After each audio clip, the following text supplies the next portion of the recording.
The moment I walked into that dining room, I should have known I was walking into an ambush. But there I was, Evan Dalton, 37 years old, carrying a bottle of wine like some kind of peace offering to people who'd already declared war on me. Margo's family had this way of making their house feel like a courtroom where I was perpetually on trial.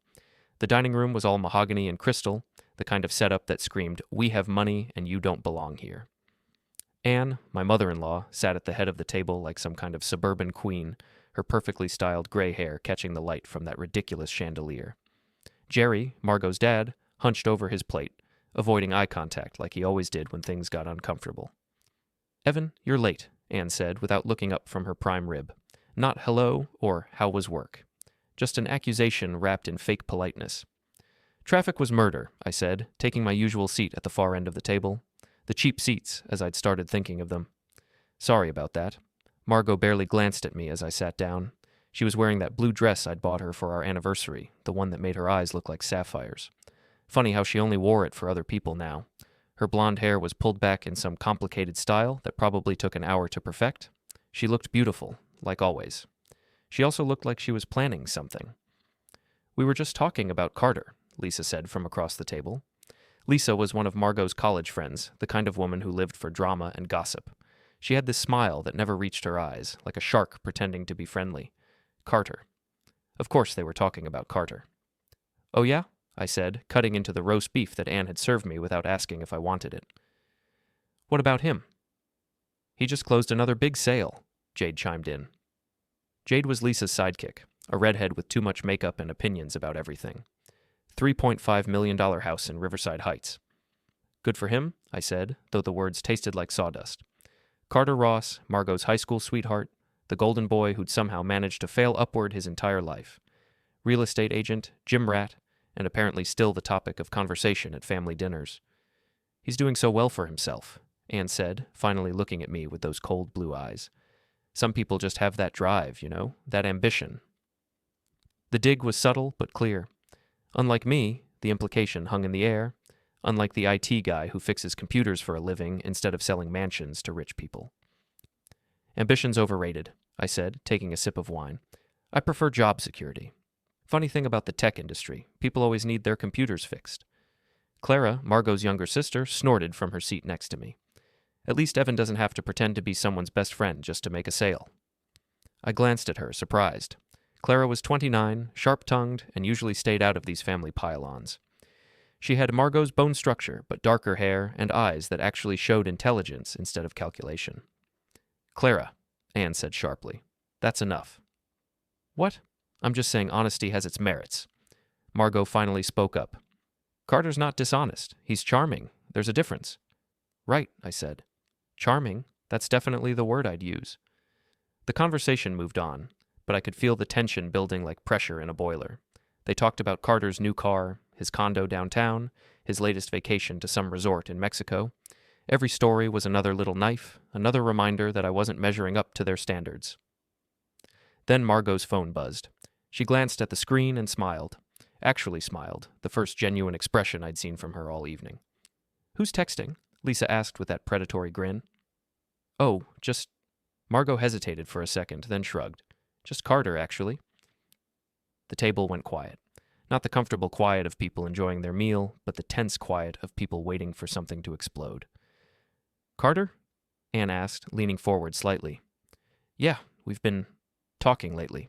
Catching up, I set down my fork carefully. "Catching up about what?"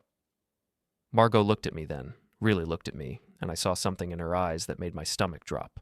It was pity. She was looking at me like I was some stray dog she'd taken in out of kindness, but was getting tired of feeding. "Just old times," she said. "You know how it is with old friends." "Old friends," I repeated. "Right." Jerry cleared his throat uncomfortably, but Anne was practically glowing. This was what she'd been waiting for. "You two were so good together in high school," Anne said to Margo. "Remember how you used to talk about your future? The plans you had?" "Mom?" Margo said, but she didn't sound embarrassed. She sounded wistful. "What plans?" I asked, though I wasn't sure I wanted to know. Lisa and Jade exchanged looks. Clara was staring at her plate like she wanted to disappear.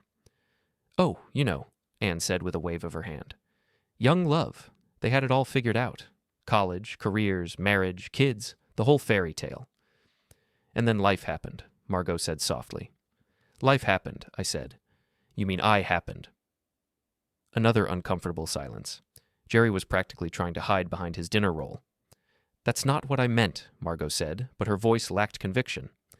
Isn't it, though? Anne said. I mean, no offense, Evan, but you have to admit you and Margo want different things. Like what? Adventure? Excitement? Carter's always traveling, always doing something interesting. Remember that photo he posted from Paris last month? I remembered. Hard to forget when your wife spends 20 minutes scrolling through someone else's vacation photos while you're trying to tell her about your day. Paris is nice, I said. Expensive, but nice. Money isn't everything, Clara said quietly. Easy to say when you have it, Lisa shot back. I have a good job, I said, feeling defensive despite myself. I make decent money. Decent, Anne repeated, like the word tasted bad. Margot's phone buzzed again. She glanced at it, and that smile returned, bigger this time. What's he saying? Jade asked, leaning forward like she was watching a soap opera. Margo looked around the table, her eyes settling on me last. He's asking if I want to get coffee sometime, to catch up properly. You should go, Anne said immediately. Mom? Clara said, a warning in her voice. What? They're old friends. What's wrong with coffee between old friends? I could feel my face getting hot. Maybe because she's married? Oh, Evan, Lisa said with a laugh. Don't be so possessive. It's just coffee. Right, just coffee. Like it's just texting. Like it's just catching up. Margo was looking at her phone again, typing something. Her thumbs moved quickly across the screen, like she couldn't wait to respond. What are you telling him? I asked. She looked up, and for a moment, I saw a flash of annoyance. I'm telling him yes. The words hit me like a punch to the gut. Not because she was agreeing to coffee with her ex, but because of how she said it, defiantly, like she was daring me to object. Margo, I said carefully, can we talk about this later? About what? Having coffee with an old friend? You know it's not just about coffee. Anne laughed, a sharp sound that cut through the tension. Honestly, Evan, you're being paranoid. Am I? Because from where I'm sitting, it looks like my wife is making a date with her ex-boyfriend while I'm sitting right here. It's not a date, Margo said, but she didn't look at me when she said it. Then what is it? She was quiet for a long moment, her fingers playing with her phone. When she finally looked up, there was something different in her expression, something cold and decided. You want to know what it is? She said quietly. Yeah, I do. She looked around the table, at her parents, at her friends, at Clara, and finally back at me. When she spoke, her voice was calm and clear, like she was commenting on the weather. If Carter calls and asks me to come back to him, I'm going. The words hung in the air like smoke from a house fire. Nobody moved, nobody breathed. Even the grandfather clock in the corner seemed to stop ticking. What did you say? I asked, though I'd heard her perfectly. You heard me. She set her phone down on the table with a soft click. If he wants me back, I'm going back to him. Lisa was grinning like Christmas had come early. Jade was practically bouncing in her seat. Anne looked satisfied, like a chess player who'd just achieved checkmate. Clara was staring at her sister in horror. Jerry was still hiding behind his dinner roll, and I was sitting there, feeling like the floor had just opened up beneath my chair. Just like that? I managed to say. Just like that. What about our marriage? Margo shrugged, actually shrugged, like our 3 years together were some minor inconvenience she was ready to discard. What about it? We both know this isn't working. I didn't know that. Well, now you do. The casual cruelty of it was breathtaking. She wasn't even angry or emotional. She was just done. Like she'd been thinking about this for a while and had finally decided to rip the Band-Aid off. So that's it, I said. 3 years of marriage and you're ready to throw it away for some guy who dumped you in college? He didn't dump me, Margo said sharply, the first real emotion I'd heard from her all night. We broke up because we were going to different schools. It was practical. And now? Now we're both back in the same city, both single. You're not single. You're married. To me. She looked at me with those sapphire eyes, and I saw the truth in them before she even spoke. Not for long. I stood up so fast my chair nearly toppled over. The dining room felt like it was closing in on me, all those faces staring at me with expressions ranging from pity to satisfaction to outright glee. You know what? I said, my voice surprisingly steady. I think I'm done with dinner. Evan, don't be dramatic, Anne said, but she was still smiling. Dramatic? My wife just announced she's leaving me for her ex-boyfriend in front of her entire family, and I'm being dramatic? You're making a scene, Lisa said. Lady, I haven't even started making a scene. I looked at Margo one more time. She was calmly cutting her roast beef, like nothing had happened, like she hadn't just detonated a bomb in the middle of our lives. Enjoy your coffee date, I said. I walked out of that dining room, through the foyer with its expensive artwork and fresh flowers, and out the front door into the cool evening air. My hands were shaking as I fumbled for my car keys. 3 years. 3 years of trying to fit into their world, of enduring their subtle insults and not-so-subtle hints that I wasn't good enough for their precious daughter. 3 years of working my ass off to build a life with someone who apparently saw me as a placeholder until something better came along. I was halfway to my car when I heard footsteps behind me. Evan, wait! I turned around. Clara was hurrying down the front walk, her heels clicking on the concrete. She'd grabbed a jacket from somewhere, a light cardigan that she was pulling tight around her shoulders. What? I said, probably harsher than I meant to. Don't go home angry, she said. Not like this. How else am I supposed to go home? Happy? Grateful that your sister just publicly humiliated me? Clara looked back at the house, where I could see the others still sitting around the dinner table through the big picture window. They were probably already planning Margo's reunion with Carter. She's an idiot, Clara said quietly. Your sister? My sister. She looked at me with those dark eyes, and I saw something there I hadn't expected. Sympathy. Real sympathy. Not the fake kind Anne had been dishing out all evening. Yeah, well, apparently I'm the idiot for not seeing this coming. You're not an idiot. You're just decent. And decent people don't expect this kind of thing. I laughed, but there was no humor in it. Decent. Right. That's me. Decent, boring Evan, who fixes computers and doesn't drive a BMW. There's nothing wrong with being decent. Tell that to your sister.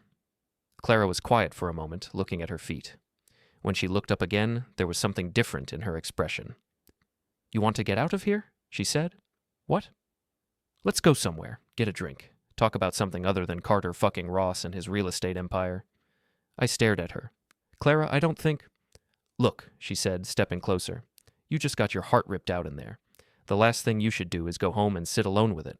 Trust me on this. She was right. Going back to the empty house Margo and I shared, sitting in the living room where we used to watch movies together, sleeping in the bed where she'd probably been thinking about Carter while I was lying right next to her. That sounded like torture. Where did you have in mind? There's a place downtown, Murphy's. It's quiet, the drinks are strong, and nobody from our family has ever set foot in there. I looked back at the house one more time. Through the window, I could see Margo showing something on her phone to Lisa and Jade, probably another text from Carter. Fuck it, I said. Let's go. Murphy's turned out to be exactly what Clara had promised. A dimly lit dive bar with worn leather booths, a jukebox playing classic rock, and a bartender who looked like he'd seen everything and judged nothing. We found a booth in the back corner, away from the handful of other customers. Whiskey, I told the waitress when she came over. Make it 2, Clara said, and keep them coming. When the drinks arrived, Clara raised her glass. To my sister's excellent timing. What do you mean? She could have done this privately, could have sat you down at home, been honest about her feelings, handled it like an adult. Instead, she chose to do it in front of everyone. Maximum humiliation. I took a long sip of whiskey, feeling it burn all the way down. Why do you think she did that? Because she's cruel, Clara said simply. She always has been. Even when we were kids. If she wanted something, she'd take it. If she was done with something, she'd destroy it so completely that nobody else could have it either. Destroy it? You think tonight was bad? Wait until she really gets started. Margo doesn't just leave people, Evan. She ruins them first. The whiskey was starting to work, dulling the sharp edges of my humiliation. What do you mean, ruins them? Clara was quiet for a moment, turning her glass around in her hands. There was this guy in college, David. Sweet guy, really loved her. When she got bored with him, she didn't just break up with him. She spread rumors that he was stalking her, got him kicked out of his fraternity, made sure all her friends knew he was unstable. Last I heard, he'd transferred to a school 3 states away. Jesus. That's Margo. She doesn't just move on, she burns the bridge and salts the earth. I thought about that, about what it might mean for me. So what's she going to do to me? I don't know, but whatever it is, it won't be clean. We sat in silence for a while, drinking our whiskey and listening to the jukebox. Some old Tom Petty song about not backing down. The irony wasn't lost on me. Can I ask you something? Clara said eventually. Shoot. Why did you marry her? It was a good question, a fair question. And sitting there in that dive bar, with 3 years of marriage crumbling behind me, I found myself really thinking about it for the first time. She was beautiful, I said finally, and smart. And when she wanted to be, she could be incredibly charming, made me feel like I was the most interesting person in the world. When she wanted to be. Yeah, when she wanted to be. I took another sip. I guess I thought if I just tried hard enough, if I was good enough, she'd want to be that way all the time. That's not how Margo works. She's charming when she needs something. When she doesn't... Clara gestured vaguely toward the restaurant we'd just left. What about you? I asked. Ever been married? Clara laughed, but it wasn't a happy sound. God, no. Growing up with Margo as a sister was like getting a master class in how not to treat people. Kind of put me off the whole romance thing. That's sad. Is it? Or is it smart? She looked at me across the table. I mean, look where romance got you. She had a point. But sitting there, looking at her in the dim light of the bar, I found myself noticing things I'd never really paid attention to before. The way her eyes crinkled slightly when she smiled. The way she listened when I talked. Really listened, instead of just waiting for her turn to speak. The way she'd been the only person at that dinner table to defend me. You know what the really fucked up part is? I said. What? I'm not even surprised. Deep down, I think I knew this was coming. The way she'd been acting lately, the distance, the phone calls she'd take in the other room.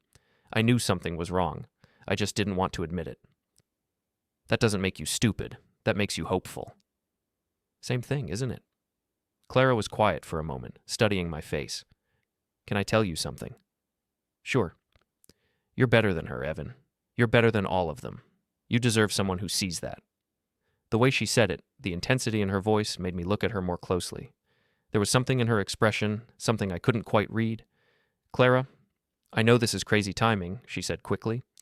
I know tonight is probably the worst possible night to say this, but I've been watching you for 3 years, watching the way she treats you, the way the family treats you, and it makes me sick. What are you saying? She took a deep breath like she was steeling herself for something. I'm saying forget her. Forget all of them. She reached across the table and put her hand over mine. Choose me. I stared at her, my brain struggling to process what I was hearing. Clara, you're her sister. So? So, I don't know. It's complicated. Why? Because of some imaginary loyalty to Margo? She just announced in front of everyone that she's leaving you for another man. I'd say that frees you up considerably. She had a point. A very good point. And looking at her across that table, seeing the way she was looking at me, I felt something I hadn't felt in months. Wanted, appreciated, seen. This is insane, I said. Maybe. But good insane or bad insane? I thought about it. Thought about going home to an empty house and a wife who was probably texting her ex-boyfriend. Thought about the years I'd spent trying to win over a family that had never wanted me there in the first place. Thought about the way Clara had been the only one to defend me, the only one to see that what had happened tonight was wrong. Good insane, I said finally. Clara smiled, and it transformed her entire face. Really? Really. I turned my hand over under hers and squeezed her fingers. You know what? Fuck Margo. Fuck Carter. Fuck all of them. That's the spirit. Already forgotten, I said, and for the first time all evening I smiled and meant it. The next morning hit me like a freight train made of regret and whiskey. I was lying on Clara's couch, still wearing yesterday's clothes, with a headache that felt like someone was using my skull for drum practice. Sunlight was streaming through her apartment windows with the kind of aggressive cheerfulness that only exists to mock hungover people. Clara was in the kitchen, making coffee and humming something under her breath. She'd changed into jeans and a sweater, and her dark hair was pulled back in a ponytail. She looked fresh and awake, which seemed deeply unfair given that we'd closed down Murphy's the night before. Morning, sunshine, she said when she saw me sitting up. How's the head? Oh. Like someone stuffed it with broken glass and regret. She laughed and handed me a mug of coffee. Drink this, and take these. She dropped 2 aspirin into my palm. I swallowed the pills and took a grateful sip of coffee. It was good coffee, better than the cheap stuff Margo and I kept at home. Everything in Clara's apartment was like that. Simple, but quality. Her couch was worn but comfortable, her books were actual books instead of decorative objects, and her walls were covered with photographs she'd actually taken instead of expensive art bought to impress people. So, I said, about last night? What about it? Did we really decide to start dating, or was that just the whiskey talking? Clara sat down next to me on the couch. close enough that I could smell her shampoo, something clean and citrusy that was nothing like Margot's expensive perfume. What do you think? I think my wife just left me for her ex-boyfriend, and I'm sitting in her sister's apartment in yesterday's clothes, so my judgment might not be at its peak. Fair point. Clara tucked one leg under herself and turned to face me. But here's the thing, Evan. What happened last night was going to happen eventually. Margot's been planning this for weeks. What do you mean? Clara got up and walked over to a small desk in the corner of the room. She came back with her phone and sat down next to me again. I probably shouldn't show you this, she said, but I think you need to see it. She opened her text messages and handed me the phone. The conversation was between her and Margo, dated from 2 weeks ago. Margo, Carter's back in town for good. Got a job at Riverside Realty. Clara, okay? And, Margo? And I think I made a mistake marrying Evan. Clara, Margo, what are you saying? Margo, I'm saying Carter was the love of my life and I settled for someone safe because I was scared. Clara, you can't be serious. Margo, I'm dead serious. We've been texting. He wants to see me. Clara, you're married. Margo, not happily. Clara, have you talked to Evan about this? Margo, what's to talk about? I want Carter back. I'm going to get Carter back. Clara, how? Margo, however I have to. I handed the phone back to Clara, feeling sick. There's more, isn't there? Yeah. She scrolled down to a conversation from a few days later. Margo, had coffee with Carter today. God, I forgot how good he looks. Clara, Margo, stop. Margo, we talked for 3 hours. It was like no time had passed at all. Clara, what about Evan? Margo, what about him? He's boring, Clara. He's safe and boring, and I'm dying of boredom. Clara, that's not fair. Margo, fair? You want to know what's not fair? Spending the rest of my life with someone I settled for when the person I actually love is right here. Clara, so you're just going to leave him? Margo, I'm going to make him leave me. It'll be easier that way. Clara, Jesus, Margo. That's cruel, even for you. Margo, it's practical. This way he can hate me instead of being pathetic about it. I set the phone down carefully, like it might explode. She planned the whole thing. Every word. She knew exactly what she was going to say last night, knew exactly how everyone would react. She orchestrated the whole thing. To make me leave her. So she could play the victim. Poor Margo. Her husband just walked out on her. Thank God Carter was there to comfort her. The coffee was turning to acid in my stomach. 3 years of marriage, and she'd planned its destruction like a military operation. The casual cruelty of it was breathtaking. There's more, Clara said quietly. More? She scrolled to another conversation, this one from yesterday afternoon, before the dinner. Margo, tonight's the night. Operation Get Rid of Evan is a go. Clara, I can't believe you're calling it that. Margo, Mom's on board. The girls are on board. We're going to make it so uncomfortable for him that he has no choice but to leave. Clara, and then what? Margo, then Carter and I pick up where we left off, the way it should have been all along.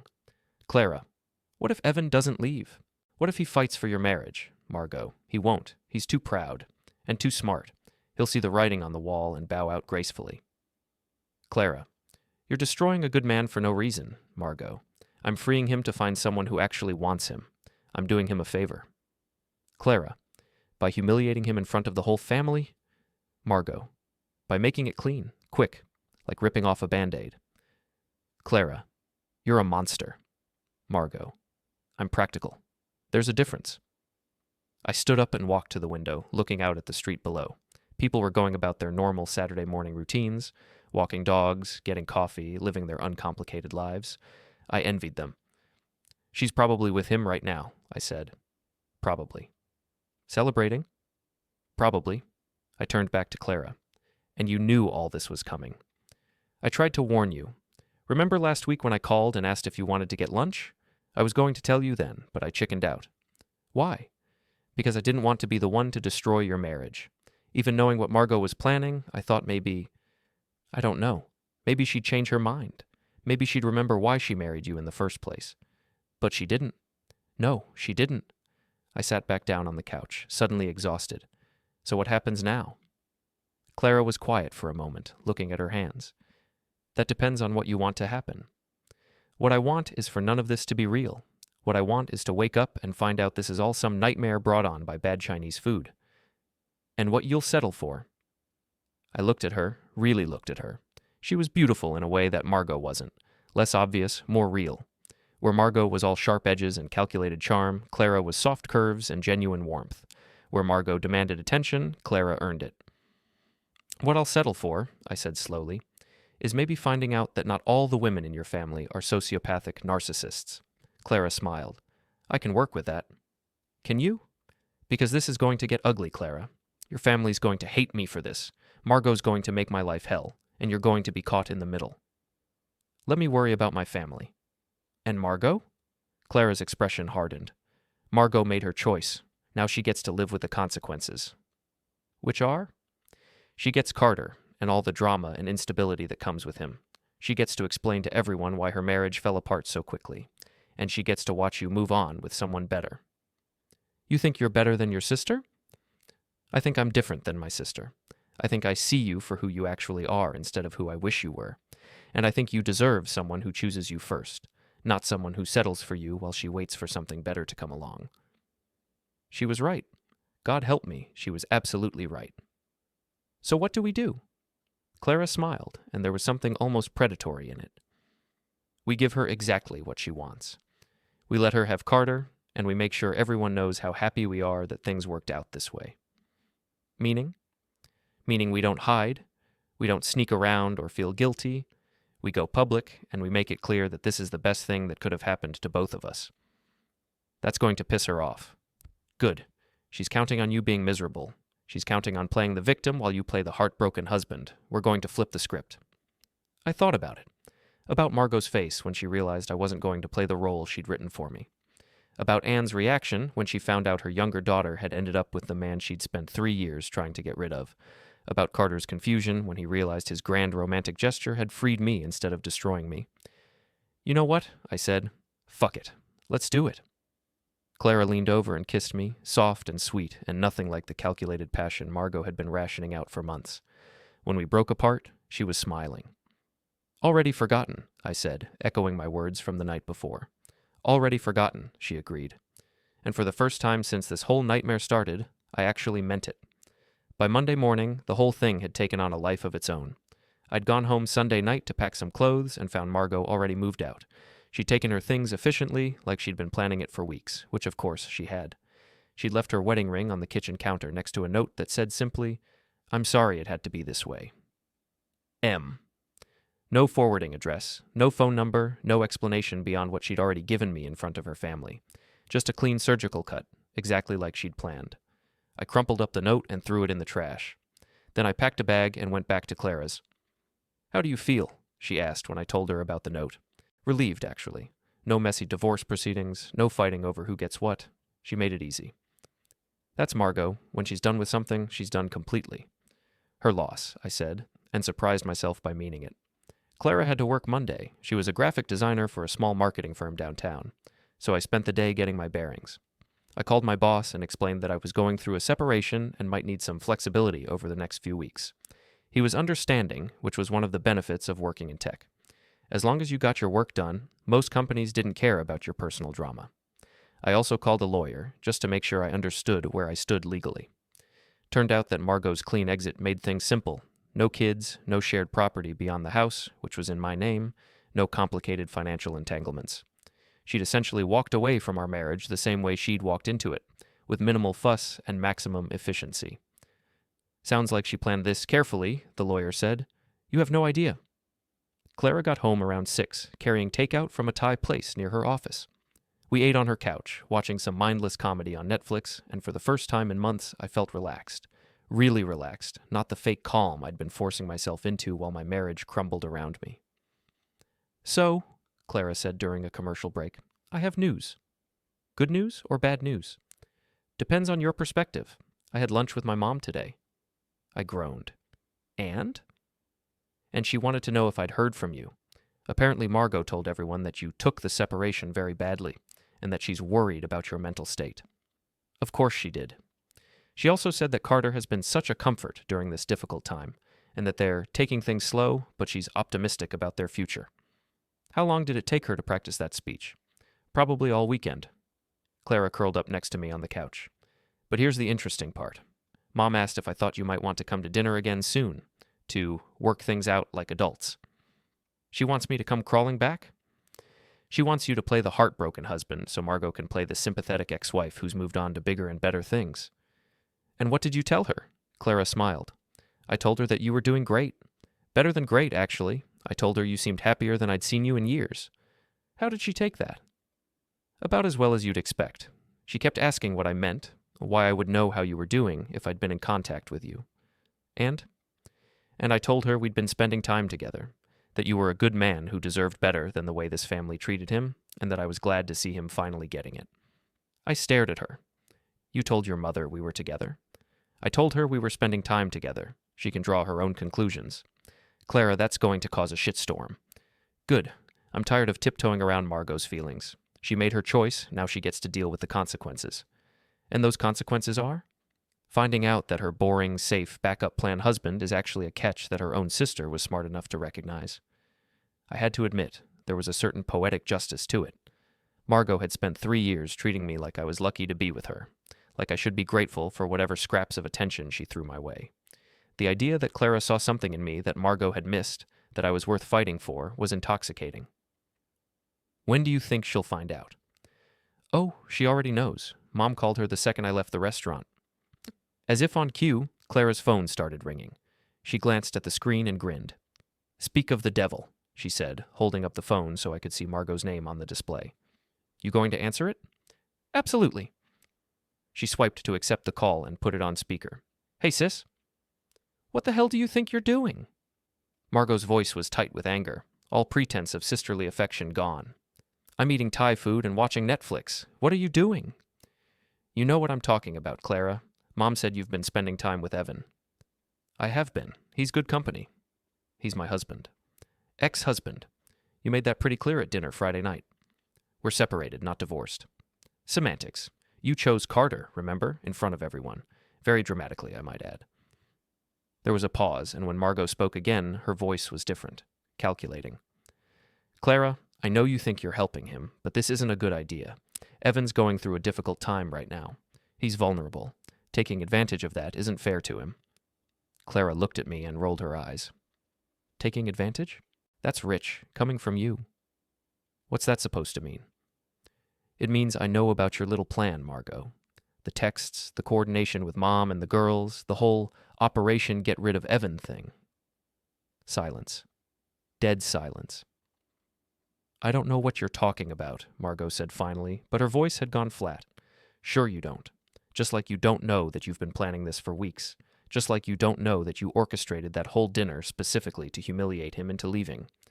Clara, you know what the funny thing is? You got exactly what you wanted. Evan's gone, Carter's back, and you can play the victim who was abandoned by her cruel husband. Except for one tiny little problem. Which is? Clara looked at me and smiled. Evan's not miserable. He's happy. Happier than he's been in years. And he's with someone who actually appreciates him. You're making a mistake. Am I? Because from where I'm sitting, it looks like I'm the one who ended up with the better man. He's using you to get back at me. Is he? Or are you just pissed off that your grand plan backfired? Another long pause. When Margo spoke again, her voice was cold as winter. This isn't over, Clara. Yes, it is. You made your choice. Now live with it. Clara hung up and tossed the phone onto the coffee table. Well, I said, that went better than expected. Did it? She's rattled. You can hear it in her voice. She wasn't expecting this. No, she wasn't. She was expecting you to be devastated and me to be sympathetic to her situation. Instead, she's finding out that her backup plan was actually somebody else's first choice. And how does that make you feel? Clara leaned over and kissed me, longer and deeper than before. Like I just won the lottery, she said against my lips. Even though this is going to turn your family against you? My family turned against me a long time ago. I was just too polite to notice. And Margo? Clara's expression hardened. Margo made her bed. Now she gets to lie in it. With Carter. You think they'll be happy?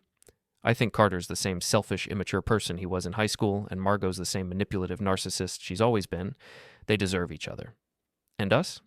Us, Clara said, settling back into my arms. We're going to be fine. I hoped she was right. But something in Margo's voice during that phone call, the cold promise in her words, told me this was just the beginning. 3 weeks later, I understood what Margo had meant when she said it wasn't over. It started small. A few mutual friends stopped returning my calls. My favorite lunch spot downtown suddenly became too busy to seat me, even when I could see empty tables. The guy who cut my hair for 5 years was suddenly booked solid for the next 2 months. She's been busy, Clara said when I told her about it. We were having dinner at her place, which had become our routine. I'd officially moved in the week before, though most of my stuff was still in boxes. Busy doing what? Controlling the narrative. Think about it. Margo's good at what she does. She's been telling everyone her version of events, playing the victim, making you out to be the villain who abandoned his poor wife for her younger sister. And people believe that?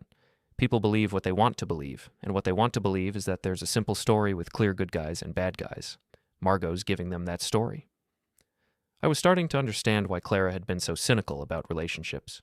Growing up with Margo as a sister had taught her that people were capable of casual cruelty in ways that still surprised me.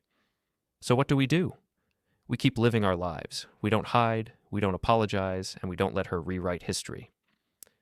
That philosophy was put to the test the following Friday night. Clara and I were having drinks at Murphy's, our place now, when Lisa and Jade walked in. They saw us immediately, and I watched their expressions shift from surprise to disgust to something that looked almost like hunger, like they'd stumbled onto fresh gossip. Well, Lisa said, walking over to our booth with Jade trailing behind her. If it isn't the happy couple. Lisa, Clara said coolly. Jade, how are you? Oh, we're fine. Just out for a girls' night.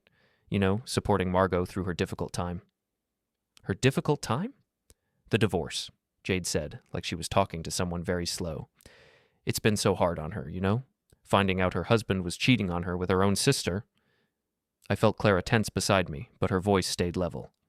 Is that what she told you? Are you saying it's not true? Lisa leaned forward, eyes bright with malicious curiosity. I'm saying Margo announced she was leaving Evan for her ex-boyfriend in front of her entire family. Evan didn't cheat on anyone. That's not how Margo tells it, Jade said. I'm sure it's not. Lisa smiled, the expression sharp as a knife. She says you seduced him while he was vulnerable, took advantage of his emotional state to steal him away from her. Did she also mention that she'd been planning to leave him for weeks? That she orchestrated that whole dinner specifically to humiliate him into walking away? She mentioned that you've always been jealous of her, Lisa said, that you've always wanted what she had. Clara laughed, but there was no humor in it. Right, I've always been jealous of Margo's ability to treat people like disposable objects. You're sleeping with your sister's husband, Jade said, like she was stating an obvious fact. Ex-husband. And yes, I am. Because unlike my sister, I know a good man when I see one. A good man doesn't abandon his wife for her sister, Lisa said. A good man doesn't stay with a woman who publicly humiliates him and announces she's leaving him for someone else, I said, speaking for the first time since they'd approached our table. Lisa turned her attention to me, and I saw something ugly in her expression. Margo says you couldn't handle the fact that she was too good for you, that you knew Carter was better than you in every way. If Carter's so great, then Margo should be thrilled with how things worked out. She got what she wanted. She wanted her marriage to work. No, Clara said. She wanted Evan to disappear quietly so she could play the victim. She didn't count on him having other options. Other options? Jade laughed. You mean you throwing yourself at him? I mean him realizing that he deserves someone who actually wants to be with him. The conversation was attracting attention from other customers. The bartender was watching us with the expression of someone trying to decide whether to intervene. You know what I think? Lisa said, leaning closer to Clara. I think you've always been jealous of Margo. She's prettier, more successful, more popular, and the first chance you got, you stabbed her in the back. And I think you're a gossip who gets off on other people's drama, Clara shot back. But at least I'm not wrong. Lisa's face flushed red. You're a homewrecker. And you're a mean girl who peaked in high school. At least my situation is temporary. Ladies, the bartender called from across the room, maybe take it outside. Lisa and Jade exchanged glances, then looked back at us with identical smug expressions. Come on, Jade, Lisa said. Let's go somewhere with a better class of people. They left, but not before Lisa turned back one more time. Margo's better off without both of you, she said, and everyone knows it. After they were gone, Clara and I sat in silence for a while, finishing our drinks. That was fun, I said finally. That was just the beginning. Margo's building an army. An army? Friends, family, acquaintances, people who'll spread her version of events, who'll make our lives difficult, who'll make sure everyone knows we're the villains in this story. And we just have to take it? Clara was quiet for a moment, turning her glass around in her hands. When she looked up, there was something different in her expression, something harder.